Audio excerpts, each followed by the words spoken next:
Nag-iisip si Sasuke kung magaling na ba siya sa Chidori. Gusto sana niyang tanungin si Fugaku pero sinabi nitong busy siya. Inaya siya ni Itachi na sumama sa pag-uusap nila ng tatay nila. Tinanong ni Fugaku si Itachi at sinabi nitong seryoso si Minato sa pagbago ng pagtrato sa Uchiha. Dagdag pa ni Itachi, dapat magbago rin ang Uchiha at makisama sa pagbabago.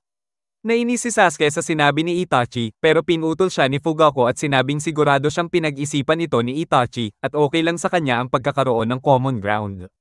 Sumama ang loob ni Sasuke kasi lagi na lang kakampi si Fugaku kay Itachi. Sinabi ni Itachi na may piniling Uchiha na ipadala sa matagalang mission. Pumayag si Fugaku na si Itachi ang manguna na lalong ikinagalit ni Sasuke. Ibinuhos niya ang galit niya sa Chidori training niya. Dinalhan siya ni Sakura ng pagkain pero dahil galit si Sasuke, tinapon lang niya ito. Nainis si Naruto at pinagsabihan siya. Lalo pang nainis si Sasuke at sinimulan nilang mag-away kahit pinipigilan sila ni Sakura. Sakto namang dumating si Minato bago pa sila magsalpukan ng Chidori at Rasengan. Nagulat si Minato sa galit ni Sasuke at lalo pa itong lumala nang makita niya mas malakas ang epekto ng Rasengan ni Naruto kaysa sa Chidori niya. Tinanong ni Minato si Naruto kung bakit niya ginamit ang Rasengan kay Sasuke. Sagot ni Naruto, lagi siyang binabalewala ni Sasuke kaya gusto niyang patunayan ang sarili niya balang araw. Nag-uusap si Sasuke at Fugaku. Sinabi ni Sasuke na wala na siyang aasahan mula sa tatay niya. Pero may hiling siya, gusto niyang alisin sa Team 7 at ilipat sa Konoha Military Police Force. Sumama siya sa long-term mission kasama ang ibang Uchiha. Pinaliwanag ni Jiraiya kay Naruto na ibig sabihin ng request ni Sasuke ay may pagkilala ito sa lakas niya kahit papaano. Balak umalis ni Jiraiya para alamin ang tungkol kay Orochimaru, kaya nag-volunteer si Naruto na sumama at mag-training. Dahil hiwa-hiwalay na ang Team 7, humiling si Sakura kay Tsunade na magpaturo rin, ayaw niyang mapag-iwanan ni Naruto at Sasuke. Pumayag si Tsunade. Habang nasa mission, tinanong ni Shisui si Sasuke kung sigurado siya sa pagsama, lalo na't lahat ng kasama niya ay mas mataas ang ranggo. Ipinaliwanag ni Sasuke ang dahilan niya. Samantala, sina Kushina, Minato, Sakura at Team 10 ay nagpaalam kina Naruto at Jiraiya. Nagkita sina Orochimaru at Danzo. Pinag-usapan nila kung sino ang may sala sa palpak na plano kasama si Hisashi.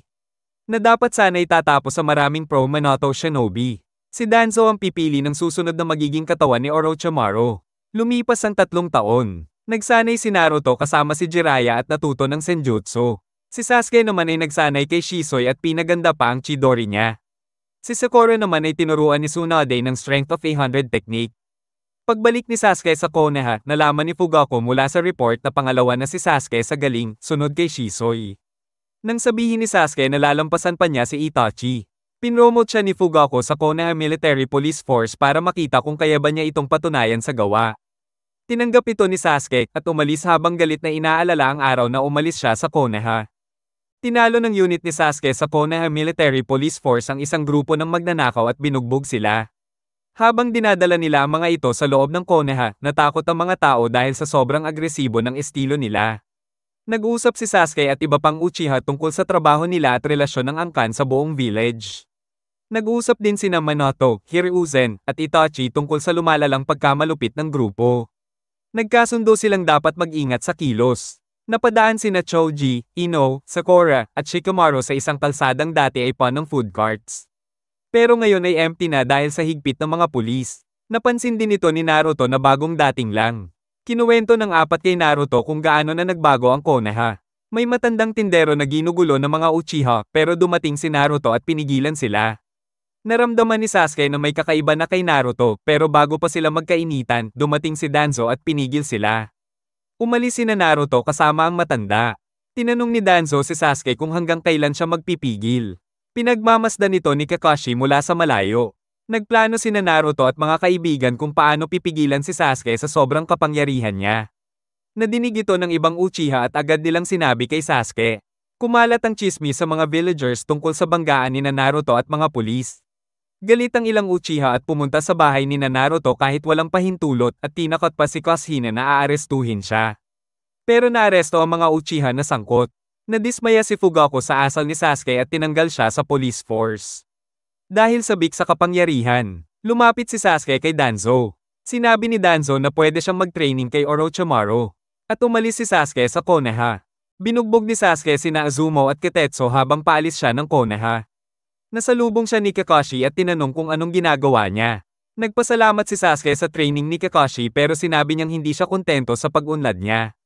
Inamin niyang magpapalakas siya kay Orochimaru at ginamitan niya ng Genjutsu si Kakashi para mawala ng malay. Pagkagising ni Kakashi, agad siyang nag-report kina Hiruzen, Minato, at Tsunade. Ibinahagi rin ni Tsunade ang info ni Jiraiya na kailangan na ni Orochimaru ng bagong body vessel. Nakinig ng palihim si Sakura sa usapan nila.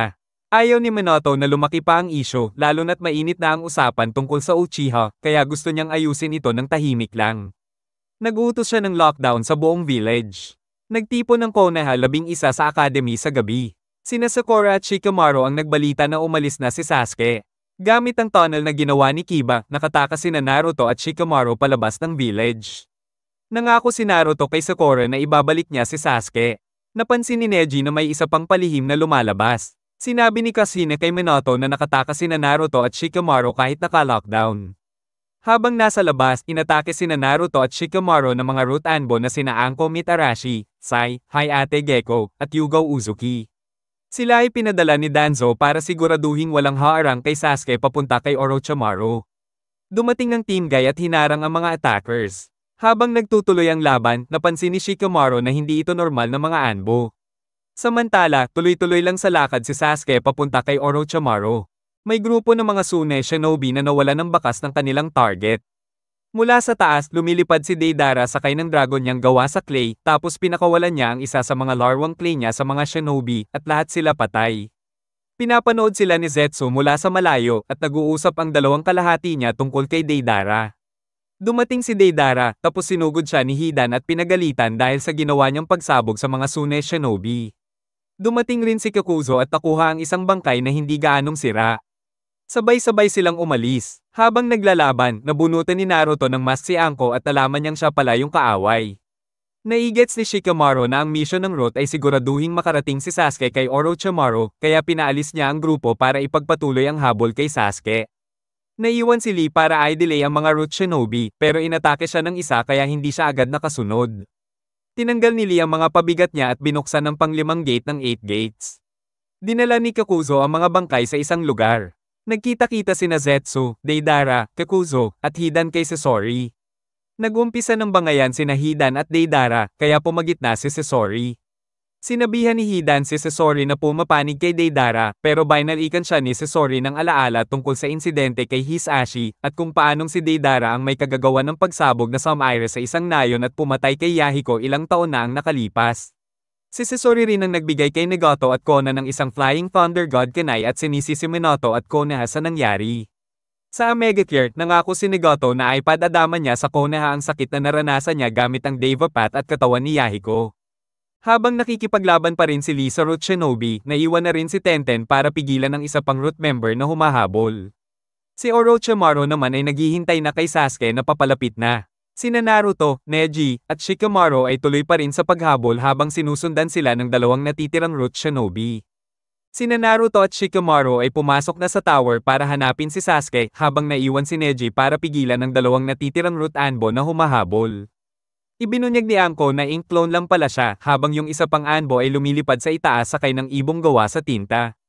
Nakipaglaban si Neji kay Anko at si Shikamaru naman ang humarap kay Sai sa may entrada ng tower. Samantala, si Sasuke ay nakarating na kay Orochimaru. Habang paakyat si Naruto sa tower, bigla siyang natrap ni Yamato. Nagpakawala si Naruto ng chakra mula sa Nine Tails at nakalaya siya, sabay tumubo ang 4 na buntot. Sinubukang pigilan siya ni Yamato pero pumalpak ang jutsu at nagsimulang tumubo ang ika-5 buntot ni Naruto. Hiningi ni Sasuke ang kapangyarihan ni Orochimaru at sumigaw siya sa sakit nang markahan siya ng Cursed Seal of Heaven. Dahil sa lakas ng sigaw niya, natauhan si Naruto mula sa berserk mode niya at sa sobrang lakas ng chakra niya, nawala ng malay si Yamato. Nakarating si Naruto kay Sasuke. At matapos ang kaunting usapan, nagsimula na silang magbakbakan. Gumamit si Naruto ng natural energy mula sa Shadow Clone na nakaabang at pumasok siya sa Sage Mode na ikinagulat ni Orochimaru kahit saglit lang tumagal. Si Sasuke naman ay nagpaapoy sa langit gamit ang fire release para magpaulan ng kidlat. Gamit ang lightning, ginamit ni Sasuke ang Kirin laban sa Rasen Shuriken ni Naruto. Tinamaan si Naruto pero sinabi niya kung bakit ginagawa niya ang lahat para lang maibalik si Sasuke. Muling ginamit ni Naruto ang chakra ng Nine Tails. Biglang lumitaw si Itachi at sumalubong sa atake ni Sasuke na kunwaring ikinamatay niya.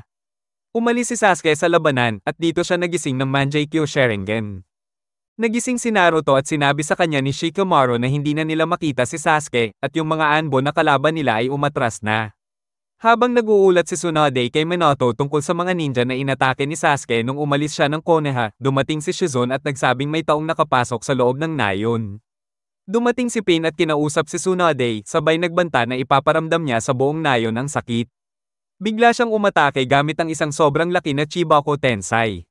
Kinaumagahan, dumating si Naruto at ang iba pa at laking gulat nila na may malalim na crater na lang sa lugar kung nasaan dapat ang Konohagakure. Nakalutang sa taas ang Chibaku Tensai. Gamit ang Byakugan, kinumpirma ni Neji na nasa loob ng sphere ang chakra ng mga tao sa nayon. Nagkita si Naruto at Sakura na kagagaling lang sa isang mission. Nagtataka rin si Sakura sa nangyari. Sinimulan niyang gamutin ang mga sugat ni Naruto at ginamit ni Naruto ang oras para mag-ipon ng Senjutsu Chakra. Sa loob ng Chibaku Tensai, napansin ni Minato na hindi siya makateleport palabas. Unti-unti na itong lumiliit at pinipiga ang lahat sa loob. Nagsimulang magplano sina Shikako at Inoichi para sa proteksyon ng mga tao. Hiniling ni Minato kina Hiruzen, Tsunade, at Kushina na tumulong sa paggawa ng Four-Red-Yang Formation para mapigil ang pag-collapse ng sphere at makakuha ng oras. Sa labas, hinarap ni Naruto ang 6 Paths of Pain. Naglabas siya ng Shadow Clone at pumasok sa Sage Mode. Napabagsak niya ang 5 sa 6 na Pain. Pero na-stalk siya nang pabagsakin siya ng Deva Path.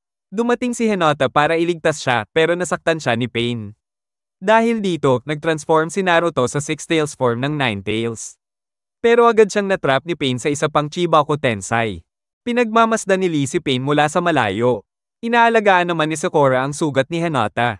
Tumingala si Shikamaru sa teknik na tinatawag na True Chibaku Tensai. Sa isip ni Naruto, nagagalit siya at pilit niyang kinukuha ang mas maraming chakra mula sa QB. Pero pinapaalala ng Fox na hindi pa rin niya kaya kontrolin ang buong lakas nito. Nararamdaman ni Kushina na may mali kay Naruto dahil nagugulo ang 9 Tails chakra sa loob niya. Pinag-utos ni Minato kay Ino na kontaken ang mga nasa labas. At in-update ni Shikamaru ang lahat kung ano na ang nangyayari sa labas. Nang marinig ni Kushina ang tungkol kay Naruto, nagdesisyon siyang gumawa ng matinding hakbang. Nakontak niya si Naruto sa loob ng isip nito.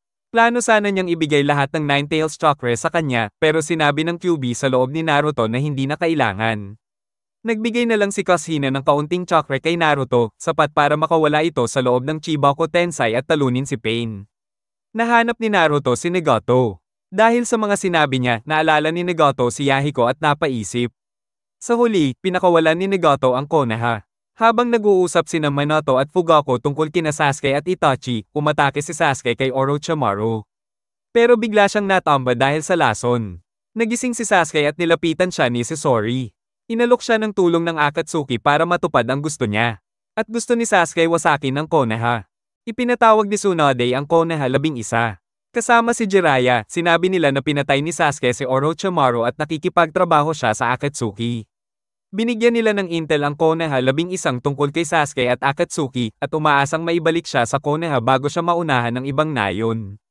Ipinakita ni Sasori sa Akatsuki ang army niya ng mga human puppet.